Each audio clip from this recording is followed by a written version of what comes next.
क्या होगा अगर मैं आपसे कहूं कि भारत में एक ऐसी जगह है जहां करोड़ों लोग सिर्फ भगवान को देखने नहीं बल्कि उन्हें महसूस करने जाते हैं।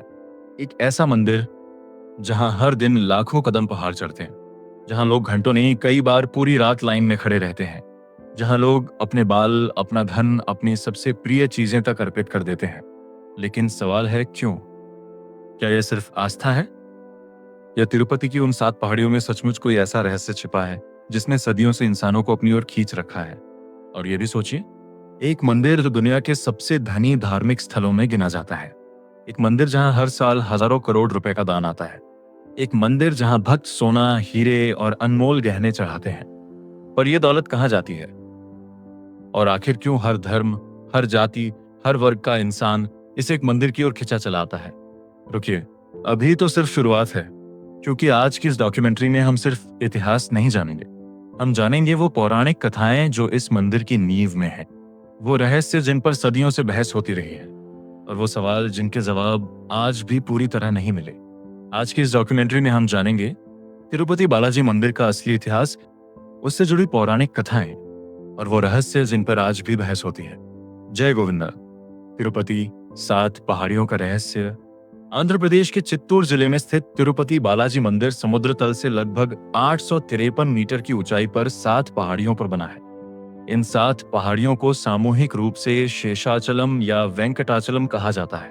पुराणों के अनुसार यह 7 पहाड़ियां आदिशेष, भगवान विष्णु के दिव्य सर्प के 7 फनों का प्रतीक मानी जाती हैं। जिस प्रकार आदिशेष भगवान विष्णु को अपने फनों पर धारण करते हैं, उसी प्रकार यह 7 पहाड़ियां स्वयं भगवान वेंकटेश्वर को धारण किए हुई हैं। ये एक धार्मिक मान्यता है, पर इसमें एक गहरी भावना है। हर पहाड़ी का एक नाम है, हर पहाड़ी का एक महत्व है, और जब आप इन 7 पहाड़ियों को पार करके मंदिर तक पहुंचते हैं, तो यात्रा सिर्फ शारीरिक नहीं रहती, वह एक आत्मिक यात्रा बन जाती है। और शायद यही इस मंदिर की सबसे बड़ी शक्ति है। इतिहास का सच, कब बना यह मंदिर? तिरुपति बालाजी मंदिर का इतिहास अत्यंत समृद्ध और गहरा है। ऐतिहासिक अभिलेखों के अनुसार इस मंदिर का उल्लेख 9वीं शताब्दी के तमिल संत कवियों, जिन्हें अलवार कहा जाता है, की रचनाओं में मिलता है। इन संतों ने भगवान वेंकटेश्वर की स्तुति में अनेक भजन लिखे। 14वीं और 15वीं शताब्दी में विजयनगर साम्राज्य के शासनकाल में इस मंदिर का विशेष विकास हुआ। विजयनगर के राजाओं ने इस मंदिर को अपार धन और संसाधन दिए। आज यह मंदिर तिरुमाला तिरुपति देवस्थानम, जिसे टीटीडी कहते हैं, द्वारा संचालित किया जाता है। रहस्य 1, बाल दान की अद्भुत परंपरा। तिरुपति मंदिर में हर दिन हजारों भक्त अपने बाल दान करते हैं। ये दुनिया का सबसे बड़ा हेयर डोनेशन सेंटर माना जाता है। इस परंपरा के पीछे एक पौराणिक कथा प्रचलित है। कहा जाता है कि एक बार भगवान वेंकटेश्वर के सिर पर एक चरवाहे ने गलती से चोट लगा दी। उसी क्षण एक भक्त नीला देवी ने अपने सिर के बाल काटकर भगवान के सिर पर लगाए। उनकी इस निस्वार्थ भक्ति से भगवान प्रसन्न हुए और वरदान दिया कि जो भी भक्त यहाँ अपने बाल अर्पित करेगा, उसकी मनोकामना पूर्ण होगी। यह एक पौराणिक कथा है जिसे श्रद्धा से स्वीकार किया जाता है। टीटीडी इन बालों को अंतर्राष्ट्रीय बाजार में नीलाम करता है। ये बाल यूरोप और अमेरिका में हेयर एक्सटेंशन इंडस्ट्री में बड़ी मात्रा में उपयोग होते हैं। इससे मंदिर को हर साल करोड़ों रुपए की आय होती है। रहस्य 2, कुबेर से उधार की पौराणिक कथा। तिरुपति बालाजी के इतने अमीर होने के पीछे एक बेहद रोचक पौराणिक कथा है। पद्म पुराण के अनुसार जब भगवान विष्णु ने माता लक्ष्मी से अलग होकर पद्मावती से विवाह किया, तब विवाह के भव्य आयोजन के लिए उन्होंने धन के देवता कुबेर से एक बड़ी धनराशि उधार ली।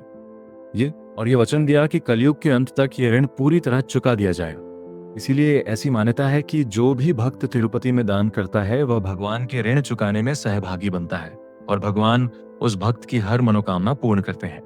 ये एक पौराणिक कथा है, पर इसमें एक गहरा संदेश है। दान की भावना, निस्वार्थ सेवा की भावना, यही इस मंदिर की असली ताकत है। रहस्य 3, मंदिर का विशाल खजाना। टीटीडी भारत के सबसे धनी धार्मिक न्यासों में से एक है। हर साल इस मंदिर को हजारों करोड़ रुपए का दान प्राप्त होता है। भक्त सोना, चांदी, हीरे जवाहरात और नकद धन अर्पित करते हैं। इस धन का उपयोग मंदिर के रखरखाव के अलावा शिक्षा संस्थानों, अस्पतालों, अनाथालयों और सामाजिक कार्यों में किया जाता है। यानी ये दौलत किसी एक के पास नहीं जाती, ये समाज की सेवा में लगती है। और शायद यही कारण है कि भगवान वेंकटेश्वर को दाताराम भी कहा जाता है। जो देते हैं वो पाते हैं। रहस्य 4, मंदिर के वो रहस्य जिन पर बहस होती है। अब बात करते हैं उन रहस्यों की जिनके बारे में भक्त सदियों से बताते आए हैं, पर साथ ही यह भी जानना जरूरी है कि इनमें से कुछ बातें आस्था और परंपरा पर आधारित हैं। इन्हें वैज्ञानिक रूप से वेरीफाई नहीं किया गया है। पहला, मूर्ति की पीठ के बारे में कहा जाता है कि वो हमेशा नम रहती है और मंदिर के अंदर का वातावरण ठंडा रहता है। ये प्राचीन भारतीय वास्तुकला की विशेषता हो सकती है, जिसमें नेचुरल वेंटिलेशन का उपयोग किया जाता था। दूसरा, मंदिर की दिव्य सुगंध और मूर्ति के बालों के बारे में अनेक भक्त अपने अनुभव बताते हैं। ये व्यक्तिगत आस्था और अनुभव का विषय है। ये रहस्य सच है या नहीं, ये हर इंसान को अपनी आस्था और अनुभव से तय करना है। पर एक बात तय है, जब करोड़ों लोग किसी स्थान को दिव्य मानते हैं तो स्थान में एक विशेष ऊर्जा जरूर होती है। भगवान विष्णु का कलयुग वादा वराह पुराण में एक महत्वपूर्ण वर्णन मिलता है।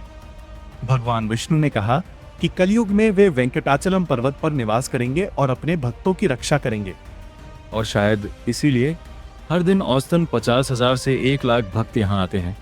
थके हुए पैरों से 7 पहाड़ियाँ चढ़ते हैं, घंटों कतार में खड़े रहते हैं, बाल दान करते हैं, जो भी है सब कुछ अर्पित कर देते हैं, क्योंकि उन्हें विश्वास है कि भगवान वेंकटेश्वर इस कलयुग में भी उनके साथ हैं, इन्हीं 7 पहाड़ियों पर। और जब करोड़ों लोगों की आस्था एक जगह केंद्रित हो तो शायद वो जगह सच में दिव्य हो जाती है। यही है तिरुपति का असली रहस्य। यह रहस्य किसी पत्थर में नहीं, करोड़ों दिनों की श्रद्धा में है। अगर ये डॉक्यूमेंट्री आपको अच्छी लगी हो तो वीडियो को लाइक करें और कथा ज्योति को सब्सक्राइब करना ना भूलें। धन्यवाद। जय गोविंदा, जय वेंकटेश्वर।